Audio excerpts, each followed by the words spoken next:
Hey guys, welcome back to the channel. I hope you are doing absolutely fine. और बहुत समय बाद एक फंडामेंटल कंपैरिजन लेके आज आप लोगों के सामने हाजिर हूँ। बहुत समय से इंडिविजुअल स्टॉक एनालिसिस चल रहा था, तो बहुत सोच विचार के बाद मैंने सोचा कि एक फंडामेंटल कंपैरिजन वीडियो भी लेकर आया जाए, जिसकी बहुत लोग डिमांड भी कर रहे थे। तो आज सबसे पहले हम जो फंडामेंटल कंपैरिजन करने वाले हैं इस वीडियो में, वो है आईटी के मिड कैप स्टॉक्स। जी, बहुत करेक्शन देख चुके हैं आईटी के मिड कैप स्टॉक्स। तो इनमें से इस करंट लेवल पर कौन से स्टॉक फंडामेंटली साउंड हैं, आज उसके बारे में जानते हैं। सो वीडियो को एंड तक देखिएगा। चैनल पर नए हैं तो सब्सक्राइब करिए, वीडियो को लाइक करिए और अपने फ्रेंड्स एंड फैमिली के साथ शेयर करिए। Let's get started. तो आज जो आईटी का फंडामेंटल एनालिसिस हम करने वाले हैं वो मिड कैप कंपनीज़ का है, और इसमें 5 मिड कैप कंपनीज़ को हम एनालाइज करेंगे। सबसे पहली कंपनी है टाटा एलेक्सी। जी। दूसरी कंपनी है L T T S, L N T technology services. Then है persistent System, then Mphasis, and last but not the least Coforge. जी, इन 5 कंपनियों का आज हम फंडामेंटल कंपैरिजन करेंगे। तो सबसे पहले इन कंपनीज़ की हम वैल्यूएशंस पे बात करते हैं। अगर वैल्यूएशंस पे बात करें तो कंपनी का पीई समझने से पहले हमें समझना है कि इंडस्ट्री का पीई क्या कहता है। इंडस्ट्री का जो पीई है वो 30 है। जिस दिन मैं वीडियो बना रहा हूँ उस दिन इंडस्ट्री का पीई 30 है, और इसके सामने टाटा एलेक्सी का पीई है 52, एल टी टी एस का है 31.8, परसिस्टेंट सिस्टम का 39.5, एम्फेसिस का 20.8 एंड कोफोर्स का 29.6। तो यहाँ पर अगर हम देखें तो टाटा एलेक्सी सबसे ज़्यादा ओवर प्राइज्ड है इन सब में से, और सबसे ज़्यादा well balanced and well positioned है यहाँ पे एम्फेसिस। जी, एम्फेसिस का जो पीई रेशो है वो 20.8 का है। तो यहाँ पे फुल मार्क्स जाते हैं एम्फेसिस को, क्योंकि इंडस्ट्री के पीई से कम है। और साथ ही साथ अगर आप देखें तो कोफोर्ज का भी जो पीई है वो इंडस्ट्री के पीई से थोड़ा सा कम है। तो यहाँ पर टाटा एलेक्सी का जो पीई है वो सबसे ज़्यादा है। साथ ही बात करते हैं इंडस्ट्री के प्राइस टू बुक वैल्यू की। Price to book value industry का है 2.1 का, और यहाँ पर अगर हम देखें तो टाटा एलेक्सी का प्राइस टू बुक वैल्यू 21.9 का है। पीई में भी टाटा एलेक्सी ओवर प्राइस था, और प्राइस टू बुक वैल्यू में भी टाटा एलेक्सी थोड़ा सा ओवर प्राइस दिख रहा है। और यहाँ पर भी अगर आप देखें तो एम्फेसिस बहुत अच्छे से पोजीशनड है 4.85 के इंडस्ट्री के प्राइस टू बुक वैल्यू के सामने। देखिए, ओवर प्राइज्ड एम्फेसिस भी है, but as comparison to its peers ये उतना ओवर प्राइज नहीं है। तो साथ ही साथ अगर मैं बात करूं ईवी बाय एबिडा की, ईवी बाय एबिडा में अगर आप देखेंगे तो Tata Elxsi again 36.4, L T T S 19.3, Persistent System 23.6, Mphasis 13.2 and Coforge is 17.2। सारे ही कहीं ना कहीं बहुत ज़्यादा ओवर प्राइस जैसे लग रहे हैं हम लोग को। और एम्फेसिस जो है वो अगेन 13.2 के साथ थोड़ा वेल पोजीशनड है इन कंपैरिजन टू पीयर्स। साथ ही साथ लास्ट वैल्यूएशन स्कोर अगर हमें देखना है तो वो है पेग रेशो का। पेग रेशो पे अगर आप देखें तो Tata Elxsi 2.01, L T T S 1.87, Persistent System 2.33, Mphasis 1.69 and यहाँ कोफोर्ज सबसे ज़्यादा वेल पोजिशनड है 1.48 के साथ। देखिए दोस्तों, अगर इस पैरामीटर पे मैं बात करूं तो टाटा एलेक्सी जो है कहीं ना कहीं सबसे ज़्यादा ओवर वैल्यूड है काफ़ी पैरामीटर्स पे। जी, ये जो ओवर वैल्यूएशन टाटा एलेक्सी की, अगर आपको याद हो टाटा एलेक्सी में बहुत अच्छा एक राइज आया था जो ऑलमोस्ट 10,000 तक लेके गया था स्टॉक को, एंड देन करेक्ट होकर अब काफ़ी नीचे आ चुका है, ऑलमोस्ट हाफ प्राइस पे आ चुका है। तो कहीं ना कहीं जो ओवर प्राइस उस लेवल पर था, और वहाँ से अगर अब देखें तो टाटा एलेक्सी में डिफरेंस तो आया है, लेकिन स्टिल थोड़ा सा ओवर प्राइस्ड है। थोड़ा और करेक्शन आता है तो हम देखते हैं कैसा परफॉर्म करेगा, लेकिन अभी करंट के लेवल्स पे तो उतना अच्छा वैल्यूएशंस पर नहीं है। साथ ही साथ अगर मैं बात करूं एम्फेसिस की, जो बिल्कुल कॉन्ट्रेरी है, काफ़ी ज़्यादा पैरामीटर्स पे पीयर्स के सामने अच्छा परफॉर्म कर रहा है। तो एम्फेसिस यहाँ थोड़ा वेल पोजीशनड है। उसके बाद कोफोर्स थोड़ा वेल पोजीशनड है। L T T S and persistent system जो है वो मिक्स्ड वैल्यूएशंस पर हैं। तो अब फाइनल स्कोर्स की बात कर लेते हैं। वैल्यूएशंस के अंदर फाइनल स्कोर्स जो मिलते हैं वो एम्फेसिस सबसे ज़्यादा स्कोर कर रहा है। 10 पॉइंट्स यहाँ एम्फेसिस को जाते हैं, 9 जाते हैं कोफोर्ज को, 8 जाते हैं एल टी टी एस को, परसिस्टेंट सिस्टम को मिलेंगे 7 एंड टाटा एलेक्सी जो यहाँ थोड़ा सा हिला हुआ है उसको मिलेंगे 6। दोस्तों, वैल्यूएशन की बात हो गई, अब बात करते हैं sales profitability and stock growth की। अगर यहाँ पे मैं देखूँ तो हम 3 साल का सेल्स ग्रोथ, 3 साल का प्रॉफिट ग्रोथ और 3 साल का स्टॉक का CAGR देखेंगे। देन सेम प्रोसेस हम करेंगे 5 ईयर्स के लिए। तो पहले 3 ईयर्स का देख लेते हैं।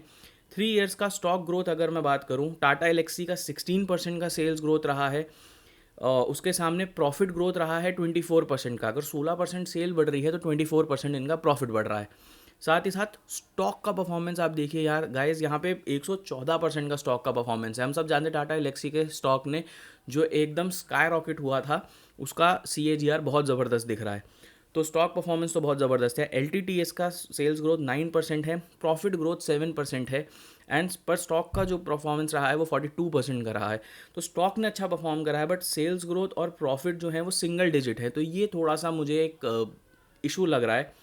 उसके बाद है परसिस्टेंट सिस्टम।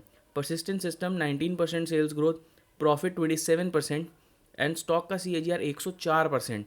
तो प्रॉफिट सेल्स 19% बढ़ रहा है, प्रॉफिट 27% बढ़ रहा है, और स्टॉक का CAGR 104। तो मतलब ये कहीं ना कहीं अच्छे नंबर्स हैं इनके भी।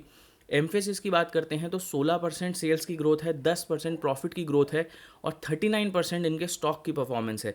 तो कहीं ना कहीं एम्फेसिस भी ठीक ठाक परफॉर्म कर रहा है यहाँ पे। अब बात करते हैं सेल्स ग्रोथ कोफोर्ज की।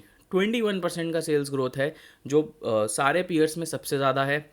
प्रॉफिट ग्रोथ 17% है, जो एवरेज है, मीडियम भी कह सकते हैं, या ज़्यादा उतना अच्छा नहीं है एज़ कम्पेयर टू दो पीयर्स इनके।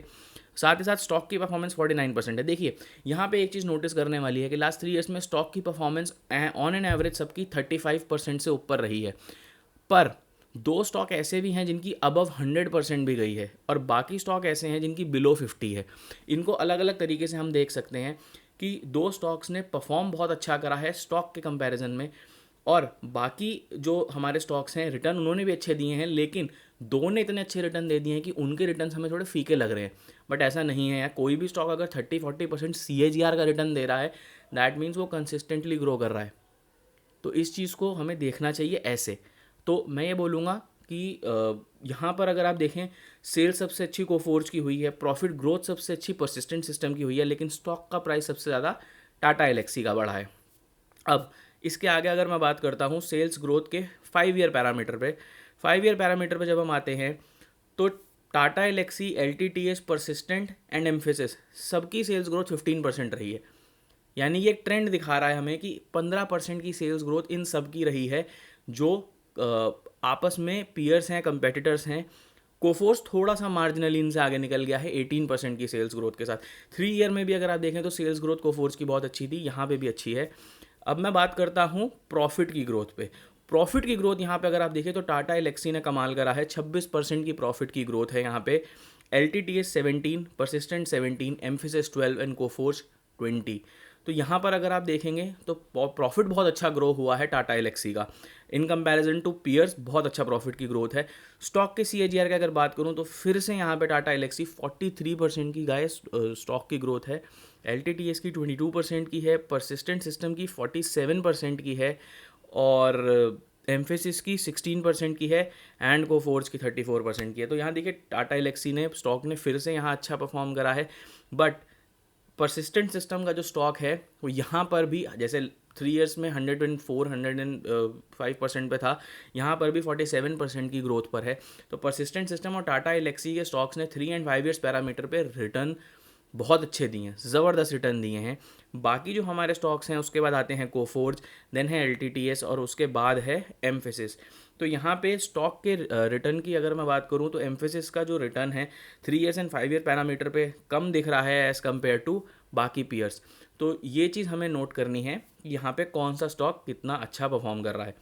तो दोस्तों अब बात कर लेते हैं फाइनल स्कोर्स की। देखिए इस सेगमेंट में कोई भी एक क्लियर विनर हमें नहीं मिल रहा है। रीज़न बीइंग यहाँ पर जो भी हमारे कंपैरिजन चल रहे हैं उसमें कहीं ना कहीं एक एक दो दो में सब आगे पीछे हो रहे हैं, बट कंसिस्टेंटली कोई नहीं है।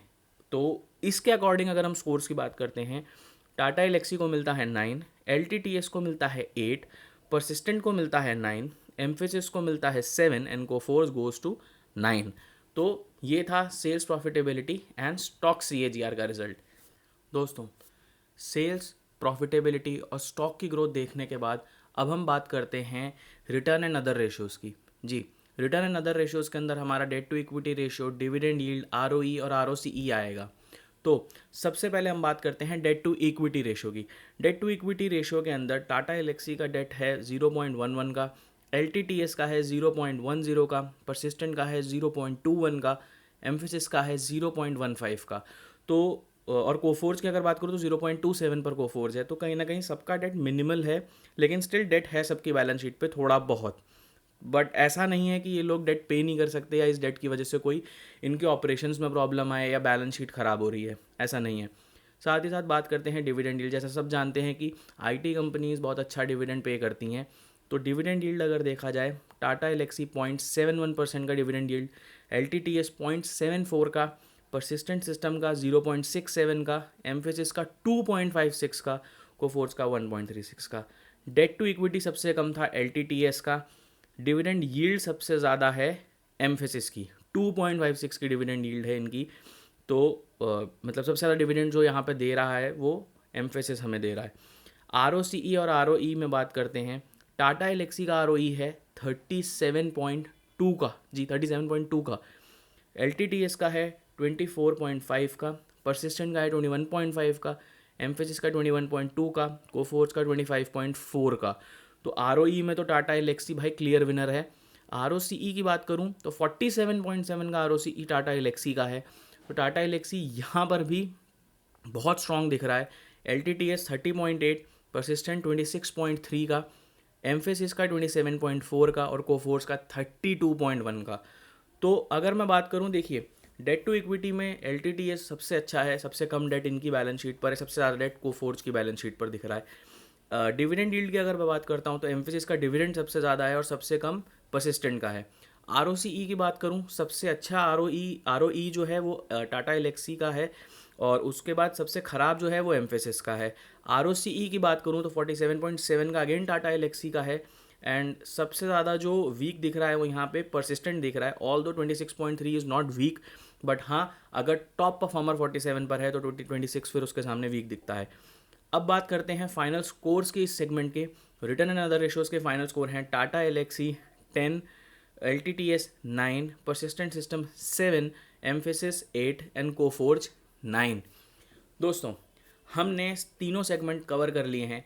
अब यहाँ पर हम देखते हैं फाइनल स्कोर्स। फाइनल स्कोर्स तीनों सेगमेंट के क्यूमुलेटिव हम देखेंगे। टाटा एलेक्सी को वैल्यूएशंस में मिलते हैं 6, क्योंकि बहुत ज़्यादा वो ओवर वैल्यूड था। सेल्स प्रॉफिटेबिलिटी में मिलते हैं 10, रिटर्न एंड अदर रेशियोज़ में भी 10। तो यानी अगर टाटा एलेक्सी की वैल्यूएशंस ठीक हो जाएं तो ये सेल्स और प्रॉफिटेबिलिटी स्टॉक की ग्रोथ में तो एक नंबर पे था ही, उसके साथ साथ रिटर्न एंड अदर रेशियोज़ में भी ये नंबर 1 था। तो ये 2 पॉइंट बहुत अच्छे हैं, बट कहीं ना कहीं वैल्यूएशंस जो हैं वो इनको पछाड़ देती है। LTTS की वैल्यूएशन में मिले थे 8, सेल्स प्रॉफिटेबिलिटी और स्टॉक की ग्रोथ में मिले थे 8, रिटर्न एंड अदर रेशियोज में मिले थे 9। तो कहीं ना कहीं एक मीडियम परफॉर्मर है LTTS। टोटल स्कोर बनता है 25 इनका, जो टाटा एलेक्सी का 26 से कम है। देन बात करते हैं परसिस्टेंट सिस्टम। परसिस्टेंट सिस्टम की वैल्यूएशंस थी 7, स्टॉक प्रॉफिटेबिलिटी स्टॉक की ग्रोथ में 9, रिटर्न एंड अदर रेशियोज में 7। तो इनका स्कोर और कम है 23। अगर आप देखें तो वैल्यूएशंस जो थी वो थोड़ी हायर साइड पे थी, सेल्स प्रॉफिटेबिलिटी बहुत अमेजिंग थी, but return and other ratios में भी थोड़ा मार खा गए। तो 23 है इनका। एम्फेसिस की बात करूँ तो वैल्यूएशंस में बहुत स्पॉट ऑन था, वैल्यूएशन वाइज सबसे अच्छा स्टॉक यही है इस टाइम पे 10।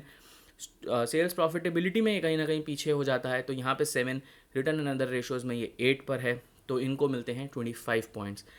And last but not the least Coforge, valuations में 9, सेल्स प्रॉफिटेबिलिटी स्टॉक की ग्रोथ में 9, रिटर्न एंड अदर रेशियोज में 9।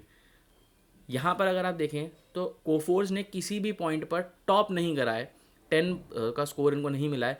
बट एक चीज़ देखने वाली है कि ये कहीं ना कहीं कंसिस्टेंट परफॉर्मर रहे हैं। 999 यानी वैल्यूएशंस में भी ठीक ठाक हैं, सेल्स प्रॉफिटेबिलिटी में भी ठीक ठाक है, रिटर्न एंड अदर रेशोज़ में भी ठीक ठाक है।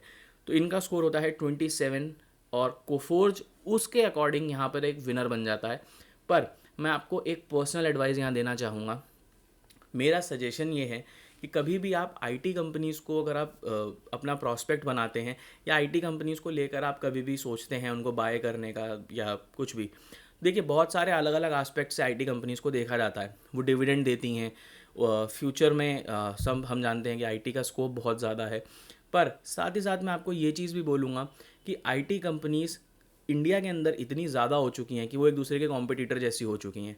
हमें यहाँ पे ये भी ध्यान रखना पड़ेगा कि जो यूएस की कंपनीज़ हैं या बाहर की जो कंपनीज़ हैं, कहीं ना कहीं इंडियन आईटी कंपनीज़ का अभी वो पोटेंशियल आना बाकी है। जैसे बहुत बड़ी बड़ी आईटी कंपनीज बाहर की हैं, उनका जो पोटेंशियल अचीव हो चुका है, जो ट्रिलियंस ऑफ डॉलर्स की या बिलियंस ऑफ डॉलर्स की कंपनीज हैं, वो पोटेंशियल अभी इंडियन कंपनीज का आना बाकी है। तो उसको उस नज़रिए से सोचा करिए और उसके बाद इसमें ख़रीदारी किया करिए। मेरा पर्सनल ओपिनियन है कि जो ये मिड कैप कंपनीज़ हमें यहाँ दिख रही हैं, सूनर देन लेटर इनमें से बहुत सारी कंपनीज़ एक लार्ज कैप कंपनीज़ बनेंगी। एक बड़ा इनका इन्वेस्टमेंट रहेगा अलग अलग सेक्टर्स में इकोनॉमी के, साथ ही साथ ये जॉब प्रोवाइड करने में भी काम देती हैं, लेकिन इनमें ले ऑफ भी फिर उतने ज़्यादा होते हैं। आप देखिए कुछ भी छोटा सा होता है तो इनके यहाँ ले ऑफ स्टार्ट हो जाते हैं। तो कहीं ना कहीं दोनों एस्पेक्ट्स को हमें देख के चलना है, पॉजिटिव नेगेटिव हर एक चीज़ हमें देख के चलनी है। पर मैं आज भी बोलता हूँ, मैं हमेशा से बोलता आया हूँ, IT is the future of the country. IT के ऊपर अगर आप इन्वेस्ट करेंगे तो कहीं ना कहीं आपको सूनर देन लेटर आपको रिटर्न मिलेगा। तो ऐसा नहीं है कि आप 15 कंपनीज खरीद के बैठ जाइए, एक दो अच्छी company large cap mid cap जो भी आपको ठीक लगती हो आप ज़रूर खरीदें, अपने पोर्टफोलियो में डालें। साथ ही साथ मैं ये कहना चाहूँगा कि कभी भी इन्वेस्टमेंट करने से पहले अपने इन्वेस्टमेंट एडवाइज़र से बात करें, अपने फाइनेंशियल प्लानर से बात करें, क्योंकि उनकी एक्सपर्ट एडवाइस से अगर आप बाइंग करते हैं तो कहीं ना कहीं आपको डिसीजन लेना इजी हो जाएगा। और ये वीडियो जो मैंने आपके लिए बनाई, this is just for an information purpose. इसे आप कोई स्टॉक रिकमेंडेशन मत समझिएगा, ये सिर्फ आप तक एक इन्फॉर्मेशन पहुंचाने का ज़रिया है, ठीक है। तो मिलते हैं किसी और वीडियो में, till then bye bye, take care. And अगर आप चैनल पर नए हैं, चैनल को सब्सक्राइब करिए, वीडियो को लाइक करिए, अपने friends family and loved one से शेयर करिए, क्योंकि एक बहुत छोटे से मोटो पे हम काम करते हैं। Stay together, grow together and prosper together. I will meet you guys in some another video. Till then bye bye, take care and Jai Hind.